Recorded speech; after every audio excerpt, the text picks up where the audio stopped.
Walang bitterness si Paolo Contis kahit na ang It's Showtime na ang tuluyang pumalit sa binakanteng time slot ng tahanang pinakamasaya na isa siya sa mga naging main host.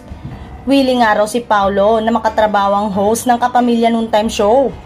Masaya raw ang dating host ng tahanang pinakamasaya para sa bagong tahanan ng It's Showtime sa GMA Network. Sa eksklusibong panayam ng GMA News nitong Lunes, March 25, inusisa si Paolo kung bukas ba siya sa posibilidad na makatrabaho ang mga host ng naturang noontime show. Si Ogie Alcacid nga ay nakatrabaho na rin naman niya noon sa GMA7. Work is work nga raw kaya walang dahilan para tumanggi si Paolo.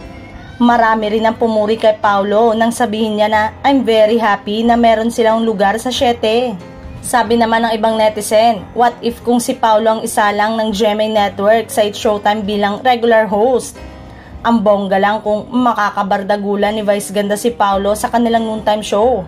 Kung matatandaan, may chikang lumabas na may usapan ng ABS-CBN Studio at ang Kapuso Network na sasamahan ng Kapuso Stars ang It's Showtime. Magandang idea rin naman na isama si Paolo sa Kapamilya Noontime Show na mapapanood na sa Channel 7 simula sa April 6. Matatandaang matapos ang pirmahan ng kontrata noong Miyerkules, ay naglabas ng joint statement ang ABS-CBN at GMA7 kung kailan official nang mapapanood ang It's Showtime sa bago nitong tahanan. Kaya naman, lubos ang pasasalamat ni ang kabogable star Vice Ganda sa naturang TV network para sa pagtanggap nito sa kanila.